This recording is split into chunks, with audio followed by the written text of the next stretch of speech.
MMA Minute EP.4, guys. We have a lot to go over. UFC Fight Night, Pavlovich versus Blaydes took place last weekend. We'll go over the UFC Fight Night, Song Yadong versus Ricky Simón, and we'll talk about some other fights that happened. So right away, we'll get into the UFC Fight Night.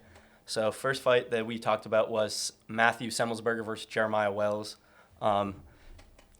Guys, this sucked. Like, right off the bat, Matthew Semelsberger dropped him what I thought he was going to do. The guy had rocks in his gloves for the fight. It was ridiculous, man.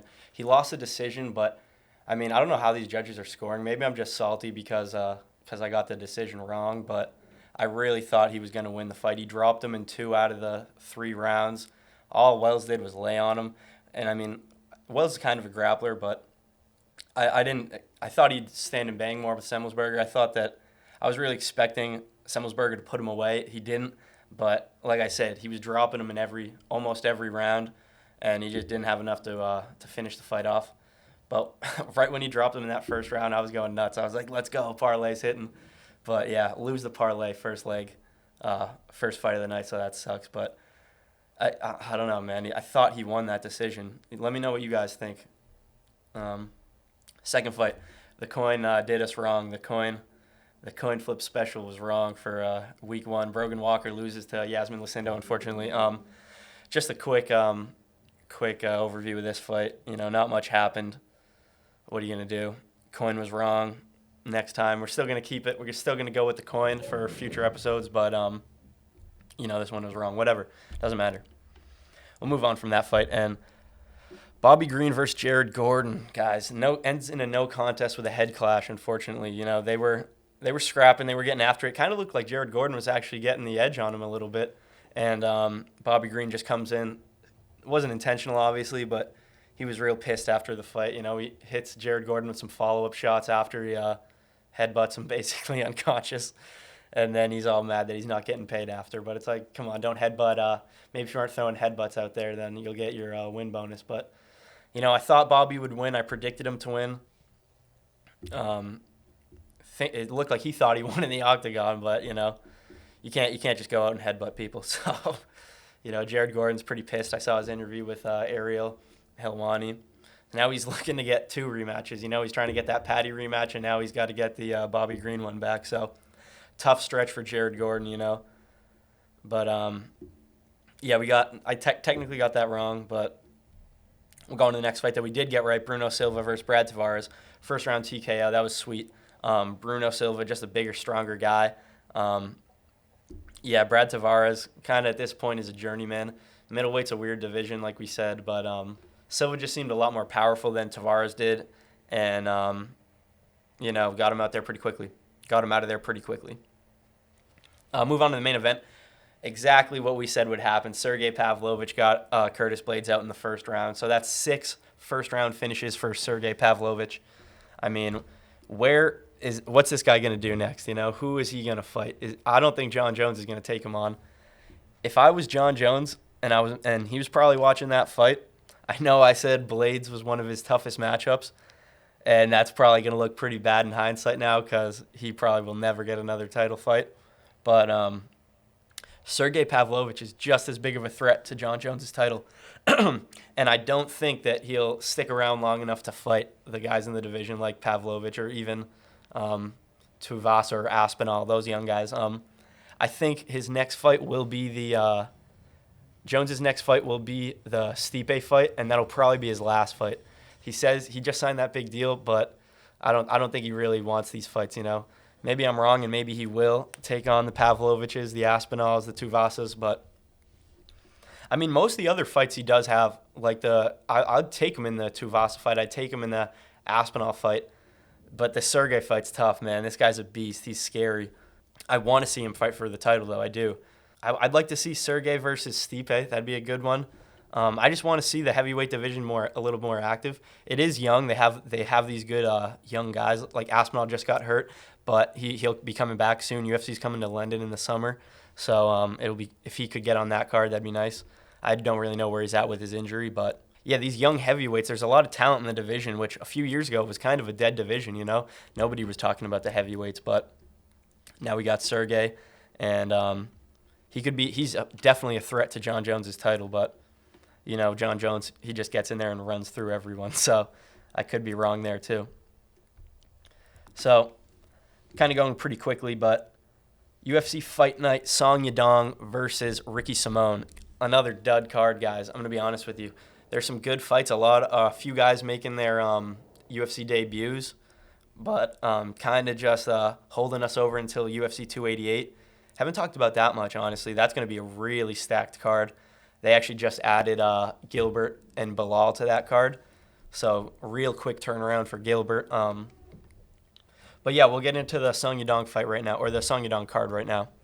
So first fight on the main card, you have Josh Quinlan versus Trey Waters. Trey Waters, one of those guys who's making his UFC debut. Quinlan's 6-0. I think Waters is 7-1. Quinlan he won first round knockout on Dana White Contender Series a couple years ago, and then actually tested positive for steroids. So he pisses hot. So we know Quinlan's on the juice, but I'm still gonna side with him. After that, he got another first round knockout, I think. After that, he hit a guy with the check hook and put him out cold, and then he stopped. He was gonna hit him with the crazy hammer fist, but he held back. But so Quinlan is technically 1-0, but if you watch the fights, he's 2-0 in the UFC. So I'm gonna ride with him for this one against Trey Waters. I think he'll get the job done. I wouldn't mind seeing Trey Waters take him out because he's on roids.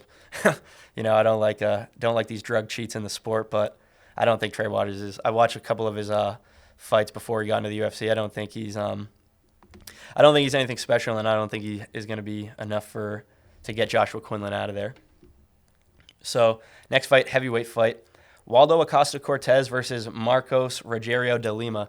Waldo Cortez Acosta is he's undefeated, but is he? Yeah, he is. He's 9-0. So I don't know. I don't think he's on that same level as the Aspinalls, as the Sergey Pavlovich. They're trying to push him as this new or this up-and-coming heavyweight. He used to play baseball. He was a former pro baseball player, actually. His last fight, he beat Chase Sherman. It wasn't too impressive, though. I'm not really impressed with a lot of his performances. Marcos Rogerio de Lima, though, he's not the best. 20-9. Is this going to be the fight that stops Waldo Cortez Acosta's hype? It could be, but I don't think it is. He's an underdog for this fight, which is kind of surprising. But I don't think De Lima is going to have enough for him. I don't think he's as versatile. He's not a versatile enough heavyweight to give Cortez problems. And Waldo Cortez is a really good striker. He's really he's not interested in grappling at all. And he's pretty entertaining if you watch his fights. He's not the most technical, but he is a good stand-up fighter, and he wants to keep the fights on the ground, on the feet. So it'll probably be, if he can win this fight, if he can get De Lima out of there, it'll probably be quickly and in the first round. So, but if it goes beyond that, that's when the fight's probably getting into De Lima's territory. Maybe he'll take him down in the third or second and get the submission victory that way, or maybe just coast out to a decision. But I'm still going to go with Cortez Acosta getting the knockout victory here. God, guys, this card is kind of a dud, man. Not to insult these fighters because they're all talented, but another guy making his debut here, Fernando Padilla versus Juliana Rosa. I'll go Rosa on this one just because Padilla's making his debut. Rosa's he's a veteran, he's been around a long time. Coming off a loss, though, but I still think I don't know. Not much out there on Padilla. Maybe Padilla will come into the UFC and spark a Rosa and make a name for himself. I don't see it. I think I'll go with the vet. I'll go with the Rosa for this one. Moving on to the next one, we got Adolfo Vieira versus Cody Brundage, man. Another dud. This fight, man. It's whatever, man. Both these guys are 8-3, I think. I don't know. Like I said, this card's just holding us over until we get to 288 next week. So Cody Brundage, Adolfo Vieira, whoever you guys think is going to win that one. Brundage lost his last fight to that dude Michael in the next fight that I'll talk about coming up. But Brundage coming off a loss. Adolfo Vieira, jiu-jitsu specialist. we'll just say he gets it done by submission. I don't think many people are going to be tuning into this card. I don't think many people are going to be watching Vieira versus Brundage on the edge of their seat. Maybe I'm wrong, but so moving on to the next one, we got Barallo versus Michael Alexic. I don't even know how to say his last name. We'll go Barallo on this one.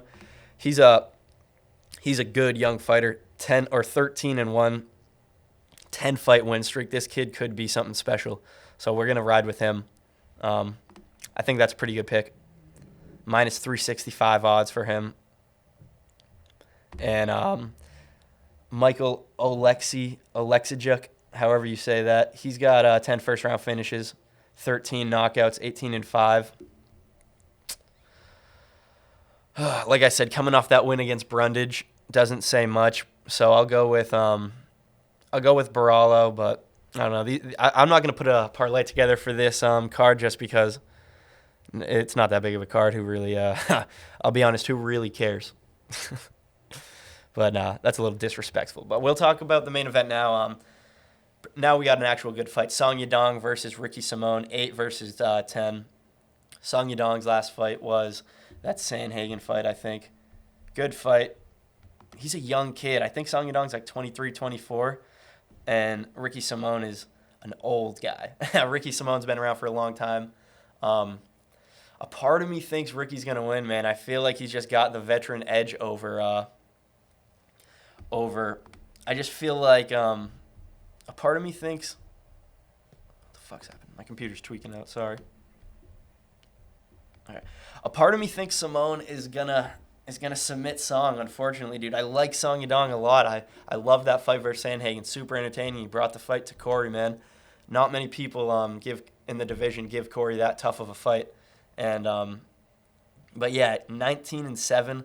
He has losses on his has a lot of losses on his record. So I'm gonna say Ricky Simón honestly wins this. Unfortunately, I think he's gonna. I know Ricky Simón got knocked out by Uriah Faber, so he's definitely chinny, but he's 20-3.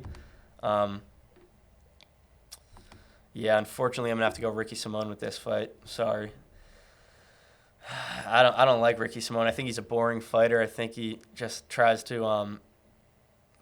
Ricky Simón's not a fun fighter to watch, not fan friendly, but yeah, I don't think Song Yadong's gonna have enough for Ricky Simón. I think that last fight probably took a lot out of him with Sandhagen, so we'll see how he looks in this fight, but something tells me that he's not going to he's going to be a bit slow, and I think Ricky might take him down, submit him.